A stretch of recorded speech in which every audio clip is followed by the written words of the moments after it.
Samia aende.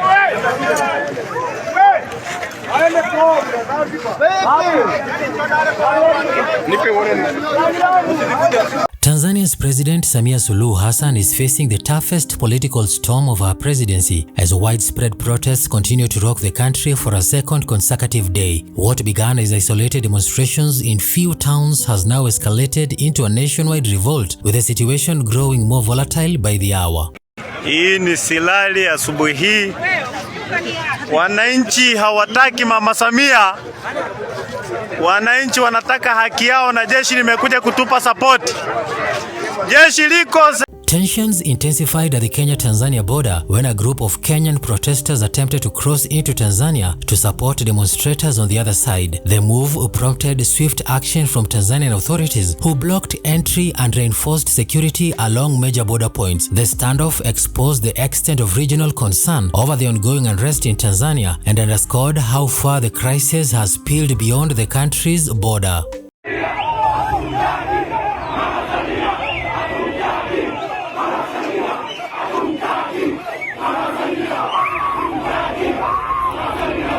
According to sources on the ground, the Kenyan group had mobilized in solidarity with Tanzanians, protesting what they described as political repression and economic mismanagement under President Samia SULUHU's government. Security officers from both countries moved in quickly to prevent a possible confrontation, creating a tense atmosphere at the Namanga border where the crowd had gathered.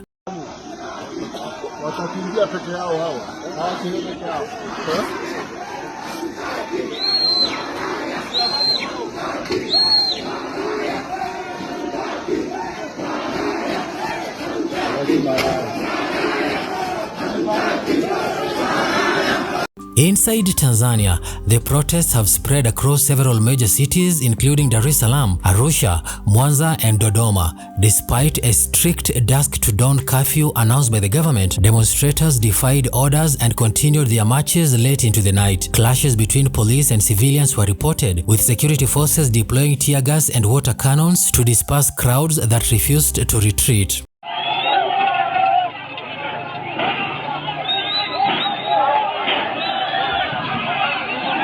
President SULUHU's administration has responded with a heavy hand, enforcing mass arrests and tightening control over communication channels. Reports indicate that internet access has been severely disrupted across the country, with social media platforms rendered inaccessible for most users. The shutdown has drawn criticism from observers who say the government is attempting to suppress information flow and conceal the extent of the protests. Tunaandamana kwa sababu uchaguzi si wa haki. Sababu tuliokuwa tunawataka kwanza hawapo.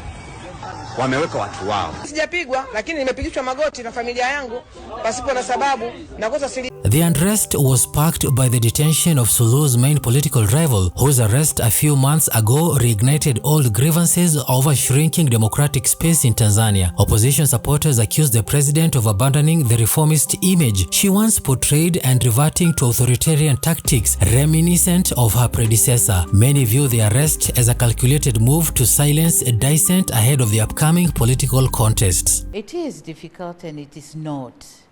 Yeah, when the government is correctly coordinated, then it's much easier to operate. And when it is fragmented, then you can imagine what will happen.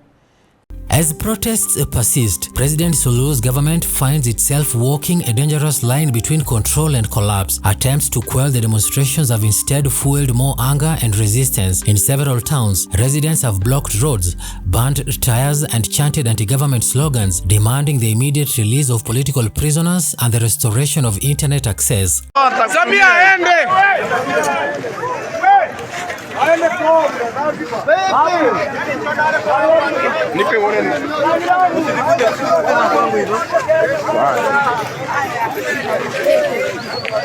The chaos has rattled Tanzania's usually calm political environment. For years, the country prided itself on stability compared to its neighbors, but the current wave of protests threatened to shatter that image. Businesses have closed, transport systems are disrupted, and fear grips the streets as police and soldiers patrol key installations. Analysts believe the unrest is a reflection of deeper frustrations over the high cost of living, unemployment and corruption. Many Tanzanians feel that promises of reform and inclusivity made at the start of Suluhu's presidency have not yet materialized. Instead, they see a government increasingly isolated from the people and intolerant of criticism. Tumezaliwa katika nchi hii, hatuna nchi nyingine. Kwa hiyo ni kwamba tunapenda uhuru wa maoni, tunapenda kuzuia utekaji, tunapenda uhuru wa vyombo vya habari. Nisha kwamba ili tupate uhuru lazima tutumie nguvu, basi tutatumia. Meanwhile, the situation at the border has added a regional dimension to the crisis. Kenyan protesters attempting to cross into Tanzania reflects growing concern across East Africa about governance and human rights in the region. Authorities in both countries have since tightened border security, fearing that the unrest could spill over and trigger copycat protests. Diplomatic sources say there is mounting pressure on the Tanzanian government to de-escalate tensions before the situation spirals out of control. International observers and regional organizations are reportedly monitoring developments closely, though there has been no official statement from the East African community.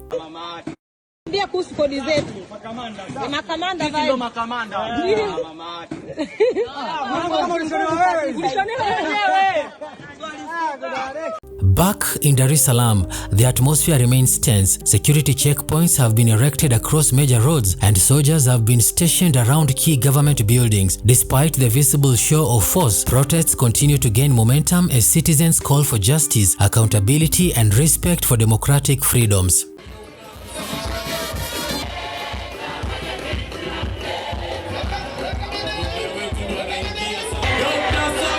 President Suluhu now faces the challenge of restoring order without completely eroding the trust of the people. Her handling of the crisis will likely define her political future and determine whether Tanzania can reclaim its image of a peaceful, democratic nation. For now, the streets remain restless, the internet remains dark, and the calls for change grow louder each passing hour. Kuwa kuanzia leo tarehe 29 Oktoba mwaka 2025 saa 12 jioni wawe majumbani mwao.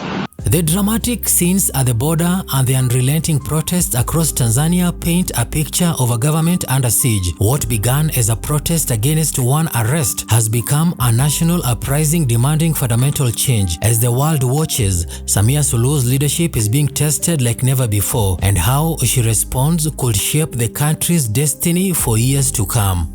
Samia aende.